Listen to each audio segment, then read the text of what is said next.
Hey guys, so I got the holes drilled. I'm going to put the filters in place. And actually, before I do that, I need a method of hanging this thing. And I don't have a lid for this thing, but will this lid work? Oh yeah. Sweet. So I'll use that lid as the topper. And then I'll have to do a 3-inch hole for the incoming. But what I need to do is drill a couple holes, small holes through the sides here. And I'm going to run a piece of wire on both sides just to hold this thing in the air. Off of one of the totes, off the top tote, obviously, because it's got to be pretty high up. And yeah, we'll do that. So, right opposite each other.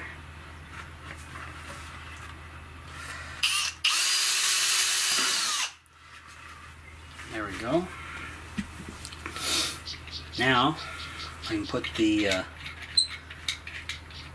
put these guys in. Now a lot of people are gonna say, okay, I've tried it both ways, guys. You can put it in like this with the rubber on and then put the nut on the other side. But it also works if you pull the rubber off and put both on the opposite side. But I'm just going to use the rubber because I don't care. This will be Rainwater, so.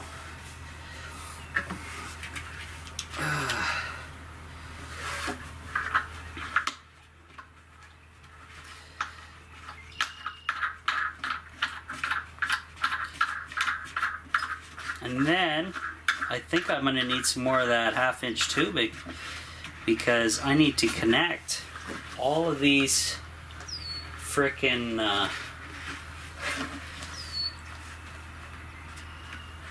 that's tight. I need to connect all of these friggin' filters into one setup, and it's kind of important.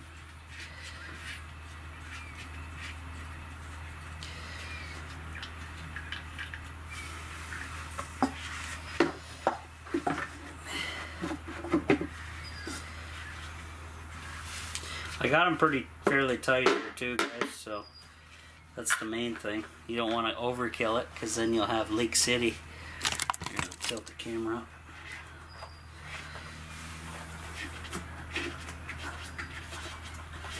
So I did not know what was inside of those filters. So it's a pretty thick ceramic base, and then it goes into just charcoal, I guess. It looks like activated charcoal. And then I'll show you on the bottom of one of these there's actually screening, which is kind of neat.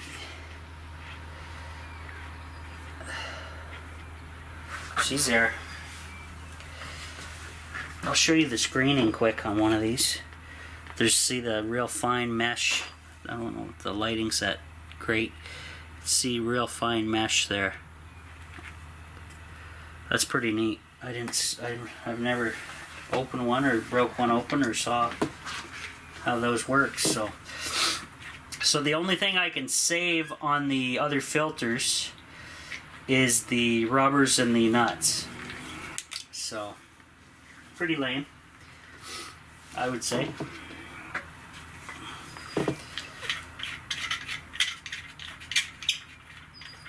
I'm guessing the ones that broke still had moisture in the ceramic, and then the polar vortex just did them in, and it was hellish. You guys saw all the craziness going on around here. Oh God. Don't tell me I screwed up my spacing. I did. Not good.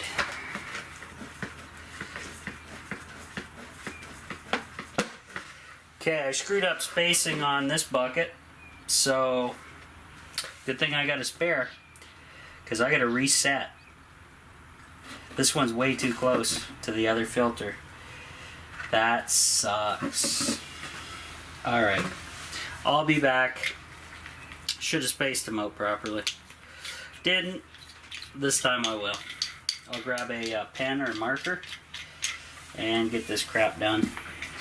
Alright.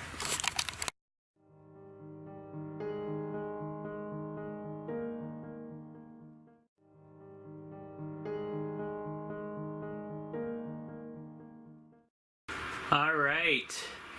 The ugly water filter system is installed. So, now just a reminder guys, ugly is sin, but remember, this didn't cost me a dime, this setup anyway. This is all from scrap. So what I got is the first flush setup right here. And so any incoming rainwater from the newly installed ABS 3-inch gutter system that runs the entire length of the tiny house, almost 48 feet.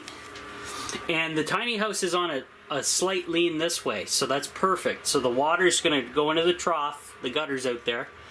It's going to make its way in here, fall down this tube, and it will be continuously draining water out the bottom.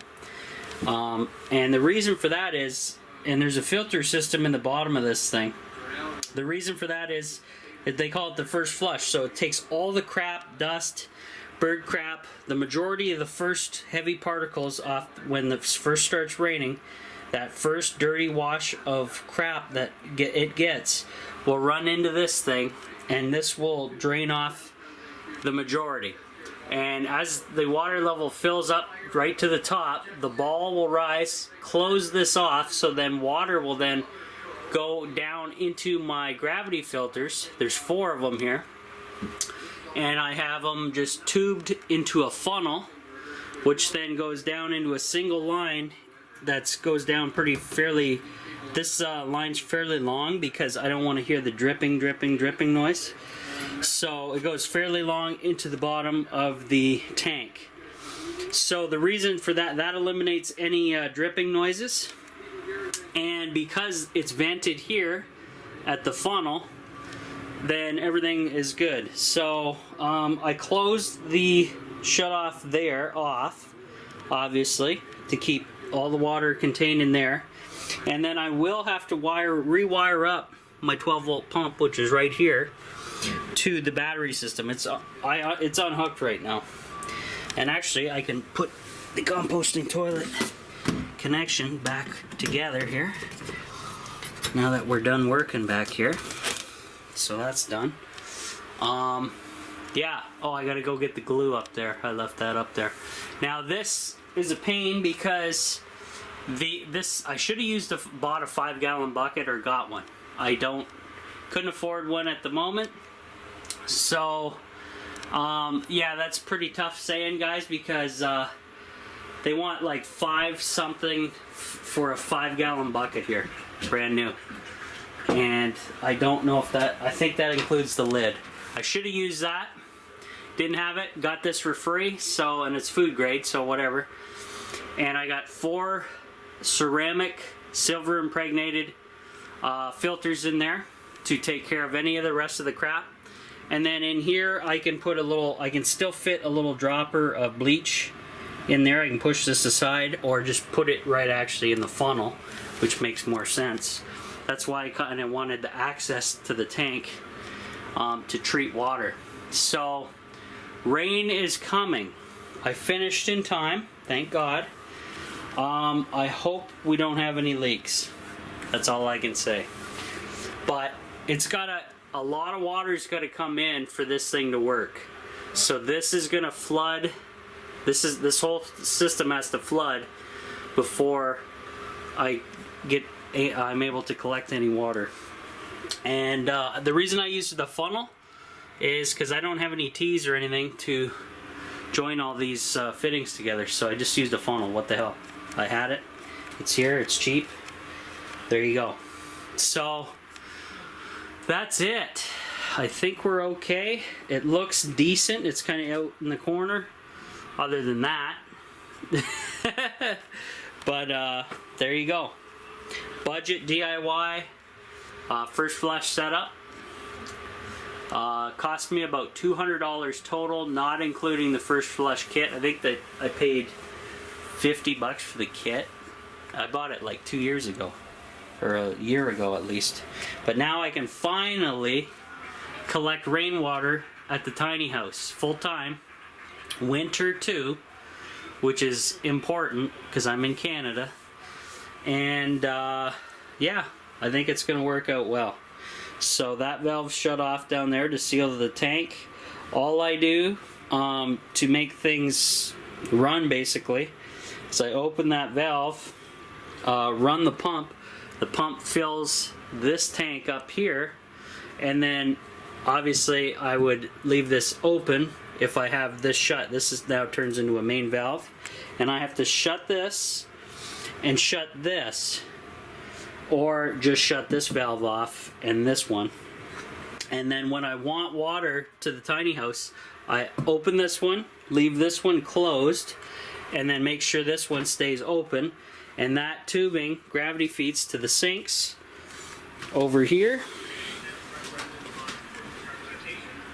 Bam. And what I do for showers is I got my Aqua Cube tankless hot water heater. Supposed to be vented outdoors, but my showers aren't very long, so I just pop a window. And the pump for that is down in here with the mop. And basically, I think the best way to do it is for me to get another bucket. And what I did with 2-liter bottles was I sat the pump in the bucket. I leave this open a hair or so, depending on. I'll figure out what the best ratio is, because I don't want it overfilling the bucket. I got to compete with. Well, I got to match up with the pump, the flow rates. So, you know how that works. And then this is all gassed into the propane, and this runs on 12 volt, which is sweet. Its connection's right here. It runs on 122, but I got it set for off-grid.